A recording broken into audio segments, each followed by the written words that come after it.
तो आज हम लोग डिस्कस करेंगे गैलीलियो एक्सपेरिमेंट के बारे में हम लोग डिस्कस करेंगे और इसके बाद Newton's first law second law की सब चीज़ के बारे में हम लोग डिस्कस करेंगे।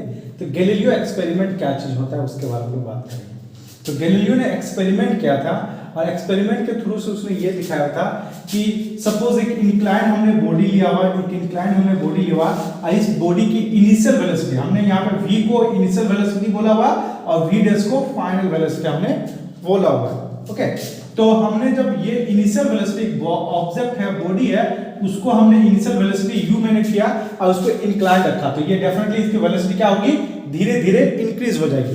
दैट मींस मैं ये बोलूंगा v greater than v less than v dash, मतलब कि इनिशियल वेलोसिटी आपकी कुछ थी अब फाइनल वेलोसिटी आपकी कुछ रहेगी, तो डेफिनेटली यहाँ का वेलोसिटी सपोज एट रेस्ट में थी, इनिशियली एट रेस्ट में थी, अब फाइनल में आपका कुछ वेलोसिटी हो गया तो हमारे पास इंक्लाइन रखेंगे तो वेलोसिटी आपका इंक्रीज हुआ।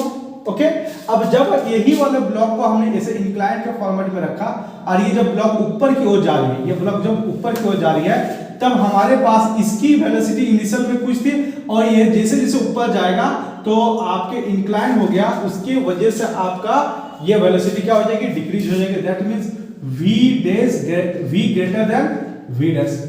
ओके, एंड अगर आपके पास कोई ऑब्जेक्ट है और ये हॉरिजॉन्टल अगर आपके मूव करी है, दैट मींस मैं क्या बोलूंगा v equal to v dash, मतलब ये अपना अगर इस पे कोई एक्सटर्नल एफर्ट ना लगा हो, इस पे कोई इफेक्ट ना लगा, एक्सटर्नल फोर्स नहीं लगा हो, ऐसा हम बात करते हैं कि एक बॉडी कहीं पे मूव करी है और उसमें अगर एक्सटर्नल इफेक्ट अगर कोई भी फोर्स अप्लाई नहीं हो रहा तो वो कंटिन्यूअस अपने स्टेट को रखेगी, वो एक कंटिन्यूअस अपने स्टेट को रखेगी। अब यहाँ पे आप देख रहे हो जब ये बॉडी नीचे की ओर जा रही है, ये नीचे की ओर, तो इसमें आपका वेलोसिटी इंक्रीज हो, यानी एक्सटर्नल इफेक्ट इसमें इफेक्ट अप्लाई हो रहा है, और ये जो ऊपर की ओर जा रही है तभी भी आपका एक्सटर्नल इफेक्ट हो रहा है जिससे इसका वेलोसिटी इंक्रीज हो डिक्रीज हो रही है। तो गैलीलियो ने एक्सपेरिमेंट के थ्रू से ये बताया था कि अगर कोई ऑब्जेक्ट अगर आपके पास एक स्ट्रेट पाथ में मूव कर रही है और अगर उस पर कोई एक्सटर्नल इफेक्ट नहीं लग रहा हो, कोई एक्सटर्नल फोर्स अप्लाई नहीं हो रहा है, तो ये ऑब्जेक्ट कंटिन्यूअसली अपनी स्टेट को रखेगा, इसका वेलोसिटी में कोई चेंजेस आपका नहीं होगा। ये गैलीलियो का एक्सपेरिमेंट था और इसी कॉन्सेप्ट के रेस्पेक्ट में उसने इनर्शिया का कॉन्सेप्ट दिया था। इनर्शिया जो हम लोग अभी डिटेल में हम लोग पढ़ेंगे। तो गैलीलियो एक्सपेरिमेंट के थ्रू के रेस्पेक्ट में अगर आपका बॉडी अपना स्टेट को चेंज नहीं करेगी जब तक उस पर कोई एक्सटर्नल फोर्स ना लगा हो, ये अपना एक्सटर्नल इफेक्ट को चेंज नहीं करेगी। जैसे स्टेट पाथ में ये कंटिन्यूअसली जा रही है तो इस पे कोई इफेक्ट नहीं पड़ रहा है तो ये कंटिन्यूअसली अपने स्टेट को रखेगा। अगर इसके ऊपर इफेक्ट ना पड़ रहा हो तो इसमें आपका देख रहे हैं कि ये इंक्लाइन जा रहा है तो डेफिनेटली इसकी वेलोसिटी डिक्रीज करेगी और इंक्लाइन से जब डाउनवर्ड करोगे तो डेफिनेटली इसकी वेलोसिटी इंक्रीज करेगी। तो इसमें एक्सटर्नल इफेक्ट भी लग रहा है, ये वेलोसिटी जो था इसके बाद एक्सटर्नल इफेक्ट भी इसमें लग रहा है और इसमें भी एक्सटर्नल इफेक्ट लग रहा है, ड्यू टू दिस इसका वेलोसिटी में आपका चेंजेस आ जाता है। बट इसमें आपका वेलोसिटी में चेंजेस नहीं आएगा। तो ऑब्जेक्ट का एक स्पेशल प्रॉपर्टी बताया गैलीलियो ने, क्या बोला कि ऑब्जेक्ट की एक प्रॉपर्टी होती है कि अगर उस पे एक्सटर्नल इफेक्ट नहीं लग रहा है तो उस पे आपका वेलोसिटी में कोई भी अपना पोजीशन स्टेट में वो चेंज करना नहीं चाहिए। इसी को आगे चल के उसने इनर्शिया बोला हुआ है। तो अभी हमने गैलीलियो एक्सपेरिमेंट सीखा, अब हम लोग आगे की बात करेंगे। चलिए तब तक नोट डाउन कर लीजिए। अब हम लोग बात करेंगे न्यूटन्स लॉज ऑफ मोशन के बारे में बात करेंगे। तो गैलीलियो ने जो हमारे पास एक्सपेरिमेंट दिए हुए थे, एक्सपेरिमेंट के थ्रू से हमने अभी डिस्कस किया हो कि वो अपना स्टेट को चेंज करना नहीं चाहती, अगर उस पर एक्सटर्नल इफेक्ट अगर अप्लाई ना हो तो ऑब्जेक्ट अपना स्टेट को चेंज करना नहीं चाहते हैं। तो ये गैलीलियो के एक्सपेरिमेंट से हमने ये सीखा हुआ था। ओके, अब हम लोग बात करते हैं उसी एक्सपेरिमेंट को आगे बढ़ाते हुए न्यूटन्स ने अपना लॉ दिया। इसी गैलीलियो के एक्सपेरिमेंट को उसने आगे बढ़ाया न्यूटन्स ने और उसने अपना लॉ दिया, अपने बुक में ये लिखा हुआ है न्यूटन्स का 3 लॉ दिया हुआ, Newton's first law, Newton second law, Newton third law. तो जिसके बारे में हम लोग डिटेल में यहाँ पे हम लोग डिस्कशन करेंगे। तो सबसे फर्स्ट हम लोग डिस्कस करते हैं Newton's first law of motion. Newton's first law of motion में हमारे पास क्या होता है इसके बारे में हम लोग डिस्कस करते हैं। तो न्यूटन्स फर्स्ट लॉ क्या है, it is state that the every body continue in its state of rest of or uniform motion in a straight line unless act by an unbalanced force। means जो Galileo ने जो बात बोला था बिल्कुल वही बात है, थोड़ा सा उसको मॉडिफाई करके बात करते हैं। मींस अगर ये हमारे पास एक बॉडी एक ऑब्जेक्ट था और इसका वेलोसिटी अगर सपोज हमने v था, ठीक है, अगर ये वेलोसिटी v था, या सपोज हम ऐसा ले रहे हैं कि एक ऑब्जेक्ट हमारे पास, ये हमारे किस पे है, रेस्ट की कंडीशन में है, और इसको हमने क्या बोला हुआ, मोशन के कंडीशन में है। तो न्यूटन फर्स्ट लॉ क्या बता रहा है कि अगर ये ऑब्जेक्ट मोशन में है तो मोशन पे ही रहेगा, अगर ये रेस्ट पे है तो रेस्ट पे ही रहेगा तब तक जब तक कोई external force, unless act by unbalance force, unbalance force को हम लोग क्या बोलेंगे, एक्सटर्नल फोर्स, एक्सटर्नल फोर्स जब तक इस पे अप्लाई ना हो तब तक वो उसी कंडीशन को आपका कंटिन्यूटी बना के ही रखेगा। तो जैसे मैंने बात किया ये मोशन से है हमारे पास, और सपोज मैंने बोला कि अगर ये हमारे पास एक ब्लॉक है और इस ब्लॉक में सपोज हमने क्या बोला कि इधर हमने 5 न्यूटन का फोर्स अप्लाई किया और इधर हमने 5 न्यूटन का फोर्स अप्लाई किया, मींस अभी इन दोनों में तो हमने फोर्स अप्लाई किया, लेकिन कौन सा फोर्स अप्लाई कर रहे हैं, बैलेंस फोर्स अप्लाई कर रहे हैं। तो बैलेंस फोर्स अप्लाई कर रहे हैं तो ये अपना स्टेट को चेंज नहीं करेगा जब तक इस पे अनबैलेंस फोर्स अप्लाई ना हो। मतलब ऑब्जेक्ट अगर हमारे पास है और इस पे हमारा जो नेट फोर्स अगर हमारे पास 0 लग रहा है, मींस बैलेंस फोर्स अप्लाई हो रही है, तो अपना स्टेट को चेंज नहीं करेगा। न्यूटन थर्ड लॉ के रेस्पेक्ट में वो अपने स्टेट को, कंटिन्यूटी को बना के ही रखेगा, वो अपने स्टेट को चेंज नहीं करेगा जब तक एक्सटर्नल फोर्स अनबैलेंस ना हो। तो इसी तरीके से अगर ये रेस्ट में है तो रेस्ट में रहेगा। अगर यही वाला ब्लॉक अगर सपोज मैंने कंसीडर किया, ये ब्लॉक हमारे पास अगर सपोज मोशन पे होता, 2 मीटर पर सेकंड की स्पीड सपोज मूव कर रहा होता, और हमने क्या किया, इधर से हमने 2 न्यूटन का फोर्स अप्लाई कर दिया और इधर से भी 2 न्यूटन का फोर्स अप्लाई कर दिया, तो एफ नेट हमारे पास क्या हो गया, एफ नेट हमारे पास 0 हो गया। तो इसकी स्टेट में कोई चेंज नहीं होगा। वैसे हम ऑब्जेक्ट पर अगर हम लोग फोर्स अप्लाई करते हैं, अगर हम किसी ऑब्जेक्ट पर अगर हम लोग फोर्स अप्लाई करते हैं और वो फोर्स अगर अनबैलेंस है तो वो अगर आपका मोशन पे है तो मे बी स्टॉप हो जाएगा, अगर स्टॉप है तो मे बी आपका उसको मोशन पे हम लोग कर सकते हैं। लेकिन यहाँ पर अगर रिजल्टेंट फोर्स अगर आपके पास 0 है तो आपका उसका स्टेट में कोई चेंजेस नहीं होगा। इसी तरह से अगर ऑब्जेक्ट मोशन पे है तो मोशन पे ही रहेगा, और अगर ऑब्जेक्ट रेस्ट पे है तो रेस्ट पे ही रहेगा।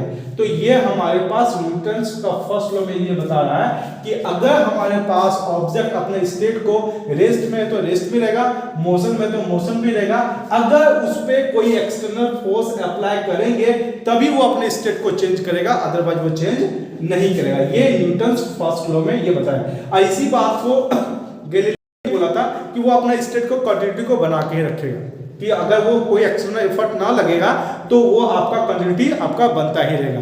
मींस हम न्यूटन फर्स्ट लॉ को लॉ ऑफ इनर्शिया बोल सकते हैं, क्योंकि इनर्शिया जो होती है, अब ऑब्जेक्ट अपनी स्टेट की कंटिन्यूटी को बना के रखने वाली की प्रॉपर्टी को क्या बोलते हैं, इनर्शिया बोलते हैं। इनर्शिया क्या होता है, property of a body to remains in its initial state of rest or of uniform motion is known as inertia। Inertia क्या है कि अगर ऑब्जेक्ट अगर आपका रेस्ट में है तो रेस्ट में रहेगा, अगर मूव कर रहा है तो मूव कर रहा है। तो हर एक ऑब्जेक्ट का प्रॉपर्टी होता है, वो अपना प्रॉपर्टी का अपने स्टेट को चेंज करना नहीं चाहेगा। जिस स्टेट में इनिशियल में जैसा रहा है वैसे ही वो रहना चाहेगा, तब तक जब तक कोई एक्सटर्नल इफर्ट ना लग रहा हो, एक्सटर्नल इफेक्ट उस पर अप्लाई नहीं हो रहा।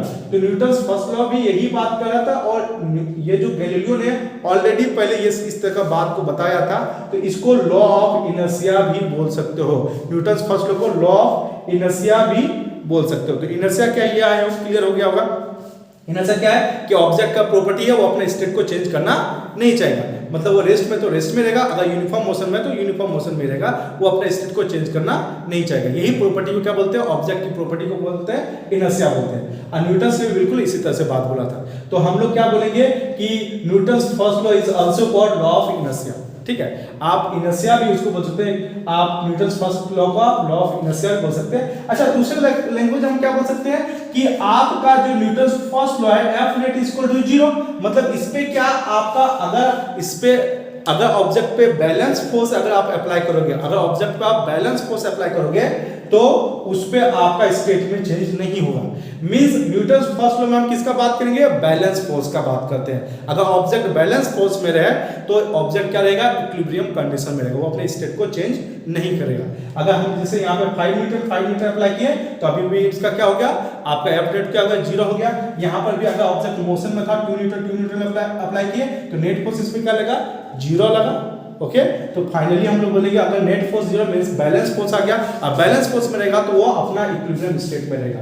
तो हम finally we can say that if Newton's first law of motion is also called law of inertia. Okay, अब इनर्शिया क्या होता है इसके बारे में डिटेल में हम लोग इसके टाइप के बारे में डिस्कस करते हैं। ओके, तब तक नोट डाउन कर लीजिए। तो अभी हमने इनर्शिया के बारे में सीखा। इनर्शिया क्या चीज होती है, कि ऑब्जेक्ट हमारे अगर रेस्ट की कंडीशन में है तो वो रेस्ट की कंडीशन में रहेगी, अगर मूवमेंट की कंडीशन मतलब यूनिफॉर्म मोशन में है तो यूनिफॉर्म मोशन में रहेगी, क्योंकि अगर बैलेंस फोर्स अप्लाई हो तो स्टेट को चेंज नहीं करेगी, अगर अनबैलेंस फोर्स अप्लाई हो तो वो अपना स्टेट को चेंज कर देगा। सपोज वो मोशन पे है तो मे बी वो स्टॉप हो जाएगा, अगर वो रेस्ट पे है तो वो सपोज मोशन में आ जाएगा, अगर अनबैलेंस फोर्स अप्लाई हो रहा है तो। लेकिन यहाँ पे हम इनर्शिया हमने क्या बात किया कि ऑब्जेक्ट का प्रॉपर्टी है वो अपना स्टेट को चेंज करना नहीं चाहेगा जब तक एक्सटर्नल एफर्ट उस पे अप्लाई ना अप्लाई हो रहा हो। तो इनर्शिया का कितना टाइप है, 3 टाइप है, inertia of rest, inertia of motion और इनर्शिया ऑफ डायरेक्शन की जब हम लोग यहाँ पे बात करते हैं तो सबसे फर्स्ट इनर्शिया एट रेस्ट के बारे में हम लोग बात करेंगे। तो बारी बारी से हम सबके बारे में डिटेल में डिस्कशन करेंगे, बारी बारी से सबके बारे में हम लोग बात करते हैं। तो सबसे पहला बात करते हैं inertia at rest. Inertia at rest का मतलब ये बोला गया है, अगर सपोज ये हमारे पास कोई बॉडी है, ये हमारे पास कोई ऑब्जेक्ट है, बॉडी है, अगर ये रेस्ट की कंडीशन में है तो रेस्ट में ही रहना चाहेगा जब तक इस पे कोई एक्सटर्नल इफेक्ट अप्लाई ना हो रहा हो। तो अगर सपोज एक कारपेट लीजिए, कारपेट को हम लोग झाड़ते हैं, हाँ झाड़ते हैं तो उसमें आपका जो डस्ट पार्टिकल वो बाहर निकल जाती है। क्यों कि जब ऐसे मैंने उसको झाड़ा, इस तरीके से जब मैंने इसको झाड़ा तो आपका डस्ट पार्टिकल अपना स्टेट को चेंज करना नहीं चाहेगा, वो रेस्ट में रहना चाहेगा, और मैंने जो कारपेट है उसको मोशन में कर दिया तो ये दोनों एक दूसरे से सेपरेट हो गए। तो फिर इस तरह से हम उसको डस्ट को सेपरेट करते हैं, अलग करते हैं। अच्छा, दूसरा ये भी हम लोग बोल सकते हैं कि एक हमने जैसे हमने ऐसा इस टाइप का सपोज हमने एक ग्लास लिया, और ग्लास के ऊपर में एक हमने इस तरह से कोई हमने कार्ड रख दिया इस तरीके से, ये हमने एक सपोज इस तरीके से हमने एक कार्ड रख दिया इस ऑब्जेक्ट पे, ठीक है, और इसके ऊपर हमने एक कॉइन डाल देंगे, और इसको हम ऐसे मारेंगे, इस तरह से मारेंगे तो कार्ड आगे चले जाएगी और हमारे पास ये कॉइन वहीं पे गिरी हुई रह जाएगी। इसका मतलब ये हुआ कि कॉइन अपना स्टेट को चेंज करना नहीं चाहेगा। हमने कार्ड को जैसे हमने मारा तो कार्ड मोशन में आ गया, लेकिन जो कॉइन इसके ऊपर में थी वो कॉइन रेस्ट में ही कंडीशन में रहना चाह रही है, तो जो कार्ड आगे मूव कर जा रही है और हमारे पास वो कॉइन जो है वो ग्लास पर आपका ड्रॉप हो जा रही है। तो ये भी एग्जांपल बोल सकते हैं। अच्छा, बस में सपोज आप बस में बैठे हुए और अचानक बस स्टार्ट हो जाती है तो हम पीछे की ओर हो जाते हैं। इसका रीजन ये है कि बस अगर हमारे रेस्ट में है तो हमारा बॉडी भी जो बस के कांटेक्ट में, सारा बॉडी हमारा क्या किस में है, रेस्ट में। बट बस जब चलना स्टार्ट कर देती है, तो बस की स्पीड आ गई तो हमारे पास lower portion of the body ये भी मोशन पे आ जाती है, but remaining part of the body ये आपका मोशन पे नहीं है, रेस्ट, ये आपका रेस्ट में है, तो हम पीछे को मूव हो जाते हैं, इसलिए हम लोग पीछे को मूव हो जाते हैं। तो ये इनर्शिया का आपका एग्जांपल बोल सकते हैं कि इनर्शिया ऑफ रेस्ट में, ऑब्जेक्ट अगर रेस्ट में है तो वो रेस्ट में रहना चाहिए जब तक इस पे कोई एक्सटर्नल इफेक्ट अप्लाई ना हो। I hope inertia of rest आपको समझ में आया होगा। डस्ट पार्टिकल को अलग करना ये बोल सकते हैं, सडनली बस चल जाना तो पीछे को मूव हो जाना ये भी आप बोल सकते हो, और भी बहुत सारा एग्जांपल आप इसको दे सकते हो, ठीक है। तो फर्स्टली इसको आप नोट कर लीजिए।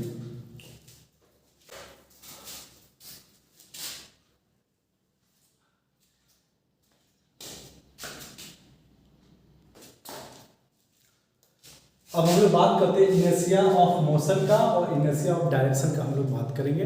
तो हमने इनर्शिया एट रेस्ट के बारे में हम अभी डिस्कस किए। इनर्शिया ऑफ मोशन क्या कहता है कि अगर कोई ऑब्जेक्ट, अगर सपोज ये हमारे पास कोई ऑब्जेक्ट है हमारे पास और ये ऑब्जेक्ट अगर यूनिफॉर्म मोशन पे है, एक यूनिफॉर्म मोशन पे है, तो ये अपना स्टेट को चेंज तब तक नहीं करना चाहिए जब तक इस पे कोई एक्सटर्नल इफेक्ट ना अप्लाई कर रहा हो। सपोज हम लोग क्या करते हैं कि जैसे हम लोग बस पे ट्रैवल कर रहे हैं तो सडनली ब्रेक अप्लाई हो जाती है, बस पर हम लोग मूव कर रहे होते हैं और अचानक ब्रेक अप्लाई हो जाती है। जब ब्रेक अप्लाई होती है तो हम लोग आगे की ओर मूव हो जाते हैं, इसका रीजन क्या है? क्योंकि जब हम बस से ट्रैवल कर रहे होते हैं तो बस की जो स्पीड है वो हमारी भी स्पीड वैसे ही हो जाती है। अब जैसे सडनली ब्रेक अप्लाई करते हैं, सडनली ब्रेक अप्लाई कर दिया, अचानक ब्रेक को अप्लाई किए तो बस तो स्टॉप होगी, तो बस के साथ जो हमारा बॉडी जो कांटेक्ट है वो भी हमारा सडनली आपका स्टॉप में आ गई, बट रिमेनिंग बॉडी हमारा जो पार्ट है वो अभी भी मोशन में है, इसलिए हम लोग आगे की ओर मूव हो जाते हैं। ये एक एग्जांपल बोल सकते हैं। और एक रीजन ये भी होता है कि अगर आप बस में ट्रैवल करें तो और सडनली आपने जंप कर दिया तो आप गिर जाओगे, आपको चोट लग जाती है। क्यों हो जाती है? क्योंकि जब आप मूव कर रहे होते हैं, बस में जा रहे होते हैं, तो बस की कुछ स्पीड है और कंपेयर देन बस की आपका अर्थ का स्पीड क्या है, जमीन का स्पीड क्या है आपका 0 है। तो जैसे आप जंप करते हो बस से, तो बस जमीन का आपका अर्थ का क्या है स्पीड 0 है आपके बस के कंपेयर में, तो वो 0 हो गया। लेकिन अगर आप बस में जा रहे हो और आप सडनली जंप कर रहे हो तो आप स्टिल इन मोशन, आप मोशन पे हो, तो मोशन पे हो और आपका अर्थ क्या है रेस्ट में। तो जैसे अर्थ के कांटेक्ट में आप आएंगे तो क्या हो जाएगा, लोअर पोर्शन जो बस जो आपका अर्थ के कांटेक्ट वाले पोर्शन में आए वो सडनली स्टॉप होगी। अब वो अगर स्टॉप हो गई तो आपका वो पार्ट स्टॉप होगा लेकिन remaining part still in motion, इसलिए हम लोग गिर जाते हैं। तो ये हमारे पास इनर्शिया ऑफ मोशन का ये एग्जांपल हुआ।